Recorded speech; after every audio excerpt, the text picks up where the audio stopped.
Somewhere between her research and her home, a young woman's voice faded, then vanished.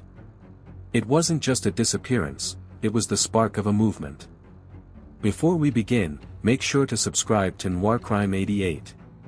We upload a new video every second day, uncovering stories that demand to be heard. Halifax, Nova Scotia. A city of cobblestones, old harbor lights, and university halls echoing with possibility. For many it is home, for some a stepping stone. For Loretta Saunders, it was a place of ambition, of hope, and ultimately of heartbreak. At 26 years old, Loretta was more than a student.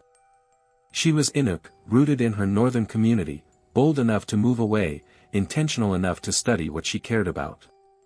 But when she rented to people she trusted, spoke for a cause, walked home at night after classes, the world changed in one brutal moment. This is the story of Loretta Saunders, the thesis she never finished, the bright life cut short, the quiet voice that helped echo a larger cry across Canada. It is about justice, neglect, culture, and memory. Born on August 25, 1987, in Happy Valley Goose Bay, Newfoundland and Labrador, Loretta Barbara Grace Saunders carried two worlds in her. On one hand, her Inuk heritage, steeped in land, community and stories. On the other, ambition, a move to Halifax, acceptance to St. Mary's University, and the drive to become something more. Her life had known hardship, according to records she lived through experiences many would shy away from. Yet she persisted. She got her high school diploma, moved across provinces, and entered university. She chose to focus her honors thesis on a topic that few confronted wholeheartedly, missing and murdered Indigenous women and girls, Meug. Her family says she saw patterns, heard unspoken voices, looked at the margins. She didn't just study injustice, she lived it. At school she made friends, earned respect, and looked toward law school. According to sources, she was expecting her first child. When you talk to those who knew her, they say she had warmth. She cared about art, community, and she laughed. For many people, that's how the story begins, the warmth. But the darkness came in the unseen spaces, a rental agreement, a decision to live alone, a risk in trusting. She rented her home in Halifax to a couple, Blake Leggett and Victoria Henberry. What followed would shock not just her family, but a nation. February 13, 2014, a day like many others. According to investigators, this is when Loretta was killed, inside her Halifax apartment. The couple who rented the place later admitted to a brutal attack, choking, suffocating, and disposing of her body. Her car, a Toyota Celica, was found elsewhere, the body hidden in a hockey bag, dumped alongside the Trans-Canada Highway near Salisbury, New Brunswick. When family and friends lost contact, when odd texts came from Loretta's number, the alarm bells began. On February 17, her family reported her missing. The car of hers was located in possession of the couple. On February 26 her body was discovered. It was clear this was not simply a missing person, it was murder. The crime had layers: betrayal, identity, violence. Two people who had rented from her turned perpetrators.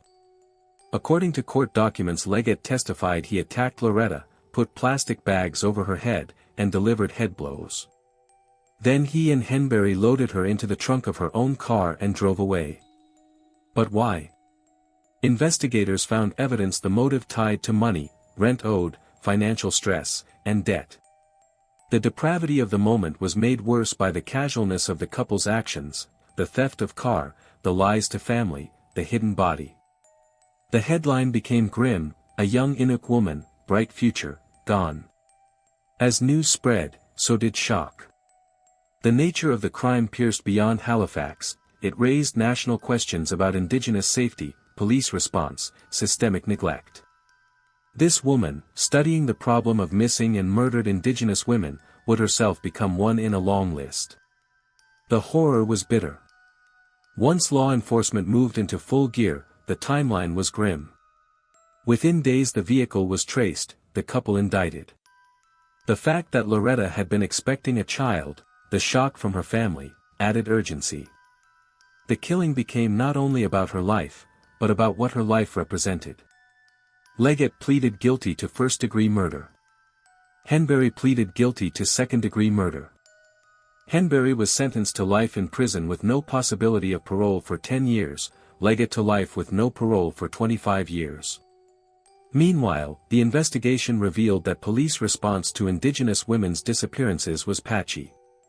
Loretta's family said her lighter skin meant different treatment. The national conversation picked up. This case would ignite the question, why are Indigenous women so vulnerable? Why do some cases fall through the cracks? Advocacy groups seized the moment. The hashtag #AMINext, vigils across the country, scholarship funds, all rising because one person's death refused to be invisible. Investigators assembled motive, timeline, autopsy results. They traced digital records. They photographed the site. But no matter how much data there was, for the Saunders family each step felt too slow. For the community each day felt like a fracture. Yet the outcome was certain, 2 people would face justice. But for Loretta, justice came only after she was dead. For her family, the void remained. On April 29, 2015, the court delivered sentences. The killers were held to account.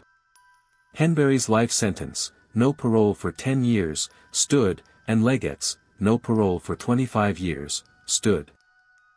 The legal paperwork closed one chapter, but the cultural and emotional story was just beginning. Her death had done something no one predicted, it turned a student's project into a national prompt for change.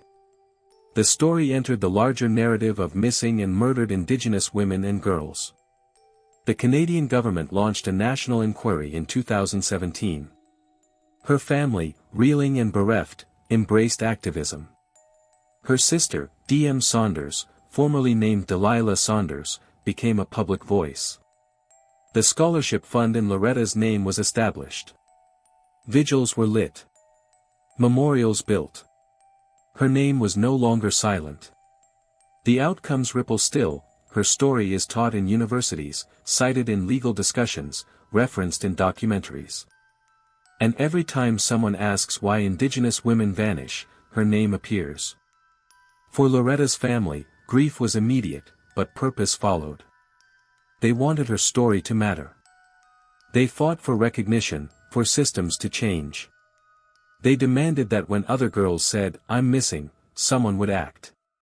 In Halifax, students and protesters marched. The question surfaced, was this case handled differently because the victim appeared to be white passing?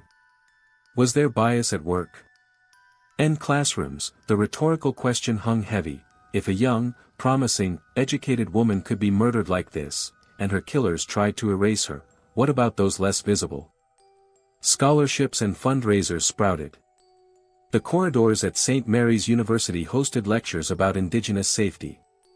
The scholarship in Loretta's name helped students continue work she had begun. Her thesis became a legacy. Yet, for the family's quiet nights, the absence is loud. They still light a candle at the site. They still wish for one more phone call. They still ask how a thesis on missing and murdered Indigenous women and girls ended in a missing and murdered Indigenous woman. Her story forced a country to stare in the mirror. It forced the question. How many more must we lose before we act? Loretta sacrificed more than she ever asked for. She trusted. She walked. She believed her voice mattered. In the end, someone decided it didn't. But they were wrong. Today, her name echoes, through scholarship halls, boardrooms, rallies, social media threads. Her memory serves as a warning, injustice often hides behind normalcy. Trust can be betrayed. A thesis can become a tombstone. And if you listen closely, you'll hear her, "I am here. I did matter." If Loretta's story moved you, please like this video, subscribe to Noir Crime 88, and turn on the notification bell so you never miss our new true crime stories every second day. Share this video, keep her name alive. Leave a comment. What stuck with you the most? What change should we demand? Together, we honor victims by remembering them. We seek truth by refusing silence.